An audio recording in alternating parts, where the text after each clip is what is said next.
What's up, everybody? It is week 3 of the LCS with coverage brought to you by Alienware. I'm joined right now by Dodo from Team Liquid to talk a little bit about how the team has gone.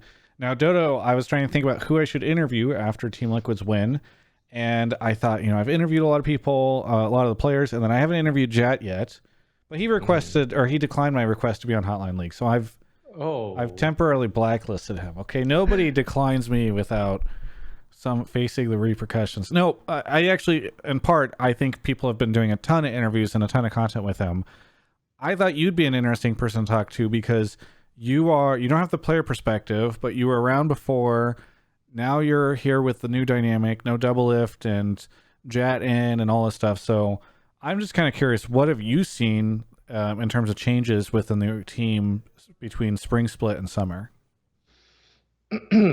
yeah. So the change between the spring to split to summer has actually been really positive. The atmosphere of the team is really good. The chemistry between like the staff and players is really good as well. So adding Jatt and excuse me, Chris and Tyler's been here, but we've been able to bring in a lot more ideas, lot different strategies to the team, and then players really appreciate that as well.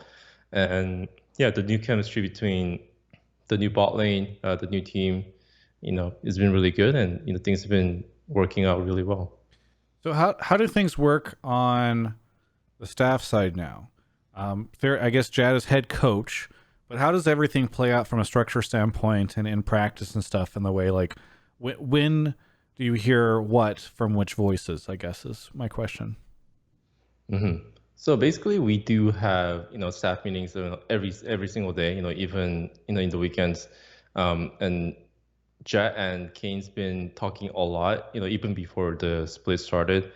Jatt's been trying to make sure he's in the same page with Kane, but Kane is still like the strategic coach, right? Like, he makes the decision on how we want to be playing the game, but Jatt, is the head coach, helping out with the structure of how we're going to actually implement that with the team and the players following that practice. And it's been really helpful because in the past, when it was just me and Kane, a lot of the times it was a little difficult for me to, I guess, contradict Kane's point, right? Because I'm translating for Kane to the players, and then I can't be like, I just translated what he said. I can't say, no, Kane, I don't think that's right, Yeah. right? So I think just having a person, who can actually talk to Kane, and Kane having a person who he can talk to about having different ideas and stuff is just really good. And then those two just talking a lot has been really helpful. And then Chris Croissant is also coming in with different ideas, helping players, giving one-on-one feedback, and it's been really productive. And I like what I'm seeing. Do you act as the go between for Jatt and Kane then still? Are you doing a lot of translating and just like having to convey the stuff to each other? Yeah, so I still translate a little bit for Kane, but most of the time Kane's been better at not needing me for translation. So like they do just talk one on one, and when I'm there, I do just talk about my opinions now, and then I with Jack coming and Chris coming with being a lot more staff and me taking on like the management role. I've been trying to focus a little bit more on the management side, and then be there for like the coaching structure as well. So it's been helpful. Yeah. Um, what I think a lot of people, and even Jatt, I think, was hesitant to say, people should think of me whatever they see a draft. But I think draft is like a really interesting place because people really focus on that from the coaching side. So I'd love to get your insight into like what is the alchemy that distills the draft that people see whenever the game is in pick and ban. Yeah, so drafts a little bit interesting. Um, in the past, right, like we would talk a lot more with the players about, we would have like 2, 3 hours, draft meeting with the players. But with Jack coming in and with more staff, we've been doing a lot more draft meeting on the staff side, and then getting a little bit of, advice or any ideas from the players. And then we've been, just talking a lot more ideas, what picks, what kind of style that we should be playing this week. And then um, we also didn't want to stick to what we were only good at. If you can see like the games, week one we played a lot of team fighting, like scale late game team fighting style, and then week three this week we played a lot of like TF, we played a lot of like split push. So we are experimenting a lot with Pickman, and then we aren't afraid to try out new things. So, we are, talking to each other, trying out new ideas. And I think a lot of open-mindedness within the team is actually helping us improve. So when people see a draft, how much of that is because you're saying that the players are even less involved now. So is that a lot of like the coaches making those decisions and the staff making the decisions on who's going to play what and what's going to get banned? Or is it still like a mixture of 50% player, 50% coach type thing? It's more on the coaching staff. It's more on like mostly on Kane and the Jatt as well.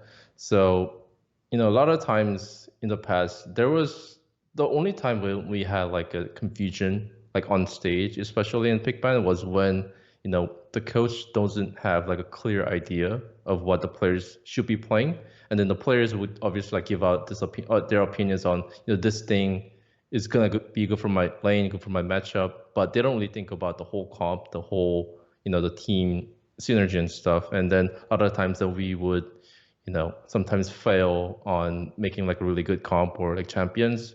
One good example is uh, Impact picking like last picking Zach last split, and then he after the game he's like, oh, Zach's not a good pick here. So like those kind of, we really want to avoid those kind of situations. So we try to talk a lot within the staff of what we want to play the team.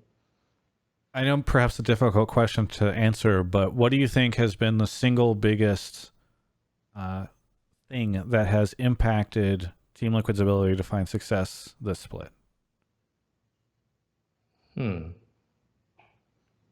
Because oftentimes it is kind of, I know it can be like a mixture of stuff, but oftentimes it is just like, hey, like this was such a huge problem for us and this has gotten solved. So that is like 50% of our solution, and getting this solved. So I'm curious if there's anything that really stands out to you in that way. Yeah, if I had to say one biggest thing would be, if I had to choose one, I think adding more staff, basically adding Jatt and like the Chris, basically we are able to create more improvement structure within the team this split. Even last split, Paul Walter was helping us a little bit at the start, right? And then everyone really liked having Paul Walter, given like I said about previously, like having someone that could keep talking with Kane, keep giving ideas of different styles that we can play the game, and then us being able to having more room to talk about the game, about structure, improvement of the team. I think it's been really positive, and then the players really feel like they're improving, the team's improving. So I think that's been the key to the improvement right now. Do you ever run the risk of, too many cooks in the kitchen, essentially? Because I think, like, as time has gone on, it used to be nobody had coaches. And then it was like, okay, now some teams have coaches. Then it became, and now here's an assistant coach, and now we've got positional coaches and mental health people and all this stuff. And I, obviously a lot of that stuff is important and valuable and is added stuff. But I just wonder if at a certain point in time, it's like we have too many opinions and there's not enough structure. I don't know. So I'm curious if you ever see that, or if you think there's ever a risk of that. You guys maybe are at the cap. I don't know. Yeah, I think that's one that can be an issue, but I think Jatt was pretty smart about that coming in to the team. Like he didn't come in like, I'm the head coach, listen to me, right? Like he didn't do that. Like he talked with Kane before. He wanted to respect what Kane has done already in the team.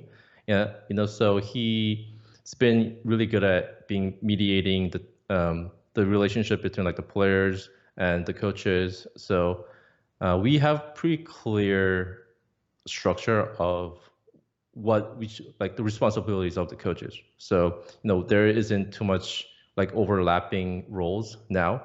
So I think it's good right now. That's awesome. Yeah, I mean, I think I really appreciate you sharing your take on it, because I think obviously the players are going to have one perspective, but you, I think, are somebody who has kind of sat obviously you were on the staffing side, but you can kind of take this almost like third party perspective on seeing like Jatt come in and Kane in a new situation and the players as well. So really happy to have talked to you. Is there anything you want to say to any of the TL fans out there? Yeah. So to all the TL fans that watched us for, through the spring split, it was devastating for the fans, for us, but thanks for, holding on. And then we will show up on summer, and then we can definitely make you guys proud and make you guys proud at Worlds too. Well, thank you so much, Dodo, for the interview. For everyone else, you can check out the rest of my coverage of all things esports right here on my YouTube channel. I went for a hike this morning because it is important to stay healthy. I wore a mask and all that, but I was just good to get out because it's easy to, well, let's just say I've gained some weight in quarantine. But you know what? As unfortunate as it is that I gained weight, I've also been able to enjoy this wonderful Alienware computer that I have in front of me that you can get at alienware.com/Travis with code Travis10OFF Q2. And I think you find that healthy balance between gaming, enjoying a machine, an Aurora computer with amazing power in it, and also walking through a field or a ridge line and seeing the Pacific Ocean. I don't really know where I'm going with this, but I'm hoping you stuck around to listen to it anyway. Give me a shout out in the comments if you enjoyed this outro or if you think I need to do it differently next time.